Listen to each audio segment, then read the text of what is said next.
ओम नमः शिवाय। शिव महापुराण वायव्य संहिता अध्याय 12 सृष्टि वर्णन। वायुदेव बोल्या, आ उपरांत आदिमा सृष्टिनी रचना करी ઈચ્છા વડે ધ્યાન સમયે બ્રહ્માને તમોમય રૂપ મોહની પ્રાપ્તિ થઈ।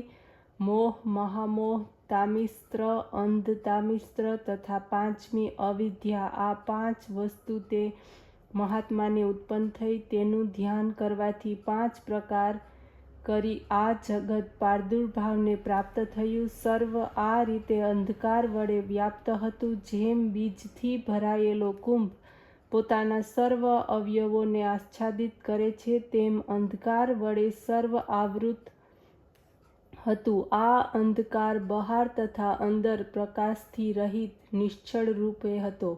અંધકારને લીધે સૃષ્ટિમાં ઉત્પન્ન થનારની બુદ્ધિ, ઇન્દ્રિયો તથા મુખ આચ્છાદિત થઈને રહેલા હતા। આ આચ્છાદિત આત્માવાળા એ પ્રારંભમાં પર્વતો તથા વૃક્ષો રૂપે થયા। આથી બ્રહ્માની પ્રથમ સૃષ્ટિને ઉપયોગી ન થઈ। પછી બ્રહ્માએ પ્રસન્ન થઈને બીજી સૃષ્ટિની રચના કરી। પછી તેનું ધ્યાન કરવાથી તિર્યક ચાલવાળા જીવોની સૃષ્ટિનો પ્રવાહ થયો। આ તિર્યક ચાલવાળા આંતરજ્ઞાનવાળા છે, તેઓ બહાર અજ્ઞાન વડે આવૃત છે। આ કારણથી સર્વને સમાન રીતે જોનાર પશુ આત્મારૂપે થયા છે। તેમણે અસત માર્ગને ગ્રહણ કર્યો। તેમણે પણ સૃષ્ટિને અનુપયોગી જાણી બ્રહ્માએ સૃષ્ટિ રચવાની ઈચ્છા કરી। પછી ઉર્ધ્વગામી સત્ય ગુણોમાંથી દેવસર્ગની પ્રવૃત્તિ થઈ। તેઓ સુખી, પ્રસન્ન, બહાર અંદર સ્વચ્છ, તેજસ્વી તથા જ્ઞાની થયા। વળી પ્રધાનનું ધ્યાન કરવા વડે સાત્વિક સંસાર પ્રવાહ ઉત્પન્ન થયો। આ મનુષ્યોની સૃષ્ટિ રૂપે થયો।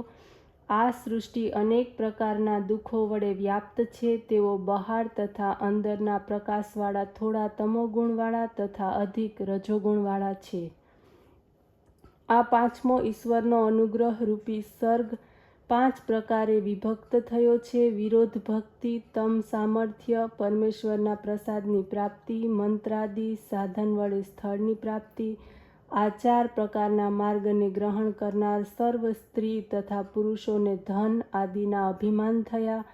બ્રહ્માજી દ્વારા પ્રથમ મહંત સૃષ્ટિ, બીજ તન્માત્રાઓની ભૂત સૃષ્ટિ, ત્રીજી વૈકારિક ઇન્દ્રિય સંબંધી સૃષ્ટિ સુધી બુદ્ધિહીન પ્રાકૃતિક સૃષ્ટિ કહેવાય। ચોથી સૃષ્ટિ મુખ્ય સ્થાન થઈ। પછી પાંચમી સૃષ્ટિ વક્ર સ્ત્રોતથી ઉત્પન્ન થઈ, તે પશુઓની સૃષ્ટિ થઈ। છઠ્ઠી ઉર્ધ્વ સ્ત્રોતથી દેવ સૃષ્ટિ થઈ। સાતમી અર્વાક સ્ત્રોતથી માનવ સૃષ્ટિ થઈ। આઠમી સૃષ્ટિ અનુગ્રહવાળી, નવમી કુમાર સૃષ્ટિ થઈ। પ્રાકૃતિક સૃષ્ટિ ત્રણ તો જ્ઞાનહીન થઈ, તેમજ વૈકારિક મુખ્ય જ્ઞાનાદિક યુક્ત પાંચ સૃષ્ટિ થઈ। પ્રથમ બ્રહ્માજીએ સનક, સનંદન, સનાતન, સનતકુમાર તથા ઋભુ આ માનસ પુત્ર ઉત્પન્ન કર્યા। આ બધા રાગ દ્વેષથી વિમુક્ત તેમજ યોગ માર્ગ ઉપર ચાલનારા હતા। ત્યારે તો આ સૃષ્ટિ બ્રહ્માના કાર્યમાં યોગદાન આપ્યા વગર તેઓ વિમુખ થઈને ચાલ્યા ગયા। બ્રહ્માએ આ જોયું, ફરીથી તપ કર્યું। બ્રહ્માનો ઘણો સમય તપમાં ગયો, પરંતુ ફળની પ્રાપ્તિ ન થઈ। બહુ થાકેલા બ્રહ્માજી ક્રોધમાં આવીને અશ્રુપાત કરવા લાગ્યા। એ અશ્રુઓથી ભૂત પ્રેતાદિક ઉત્પન્ન થયા। આ જોઈને તેમનો ક્રોધ અધિક વધી ગયો। આ કારણે તેમણે તે શરીરનો ત્યાગ કર્યો। એ પછી પ્રાણ સ્વામી નીલ લોહિત ભગવાન રુદ્ર બ્રહ્માને પ્રસન્ન કરવાને માટે એમના મુખથી ઉત્પન્ન થયા। ત્યારે ભગવાન રુદ્રે પોતાના શરીરથી જ 11 સ્વરૂપ ઉત્પન્ન કર્યા અને કહ્યું કે હે પુત્રો, મેં આપ લોકોને લોકોના કલ્યાણ માટે પ્રગટ કર્યા છે। આ કારણે પ્રજા રચવાના કામમાં લાગી જાઓ। આ પ્રકારની આજ્ઞા પ્રાપ્ત કરીને તેઓ રડવા લાગ્યા અને ત્યાંથી તે ભાગી ગયા। એટલા માટે જ એમનું નામ રુદ્ર પડ્યું। પછી મહેશ્વરે બ્રહ્માના મૃત શરીરમાં પ્રાણ સંચાર કર્યો। ત્યારે તો રુદ્રદેવ સંતુષ્ટ થઈને બ્રહ્માને કહેવા લાગ્યા, હે લોક પિતામહ, તમને ફરીથી જીવિત કર્યા છે, હવે તો સુખપૂર્વક ઊભા થાઓ। ત્યારે આ પ્રકારના મધુર વચનો સાંભળીને બ્રહ્માએ આંખો ખોલી અને પાસે બેઠેલા રુદ્ર ભગવાનને જોઈને હાથ જોડ્યા. પછી કહેવા લાગ્યા કે આપે મારા ઉપર દયા કરી છે. આ રીતે મને દર્શન આપીને હવે આપ કૃપા કરીને મને કહો કે આપ 11 રૂપે કોણ છો? ત્યારે રુદ્ર કહેવા લાગ્યા, હું પરમેશ્વર છું, પરંતુ આ સમયે તો હું તમારો પુત્ર જ છું અને આ 11 રુદ્ર તમારા રક્ષણને માટે મારી સાથે આવ્યા છે. હવે તો તીવ્ર મૂર્છાનો ત્યાગ કરી જ્ઞાનની પ્રાપ્તિ કરી પછી મારી કૃપા દ્વારા જ પહેલાંની જેમ જ ફરીથી આ સૃષ્ટિનો આરંભ થયો. આ સાંભળી બ્રહ્મા આનંદ પામ્યા. શિવ નામાષ્ટકને ભણતા તેઓ સંસારના આત્મા રુદ્રની સ્તુતિ કરવા લાગ્યા. પછી હાથ જોડીને પ્રાર્થના કરી, હે મહેશ્વર, આપ તો સૃષ્ટિ નિર્માણને માટે જ મારા અંગથી પેદા થયા છો. એ કારણથી આ કાર્યમાં આપ મારા સહકારી બનો. આ સાંભળીને રુદ્રદેવે તથાસ્તુ કહ્યું.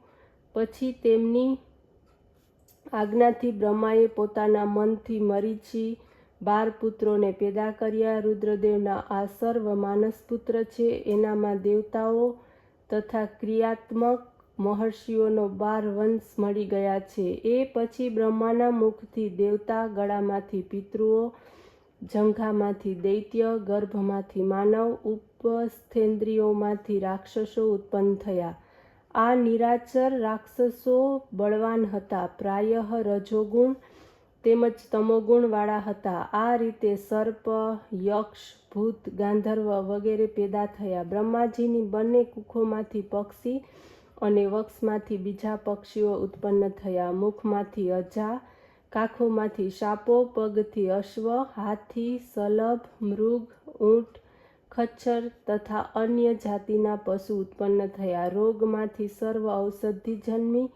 બ્રહ્માજીના મુખના પૂર્વના મુખમાંથી ગાયત્રી અને 3 વૃતવાળા સ્ત્રોત, શાંતર, અગ્નિ, સ્ટોમાદિ યજ્ઞ ઉત્પન્ન થયા. દક્ષિણના મુખમાંથી યજુર્વેદ, ત્રિષ્ટુપંચન, સંદસ્ત્રોત, બૃહસ્માન, સામવેદ વગેરે થયા. ઉત્તરના મુખમાંથી અથર્વવેદ, અનુષ્ટુપ છંદ, વૈરાજ વગેરે થયા. એના પછી શરીરથી અનેક ભેદો થયા.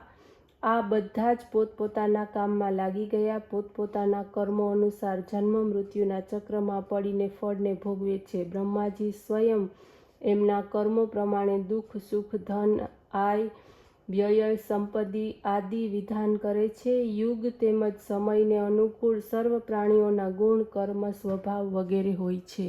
ઓમ નમઃ શિવાય.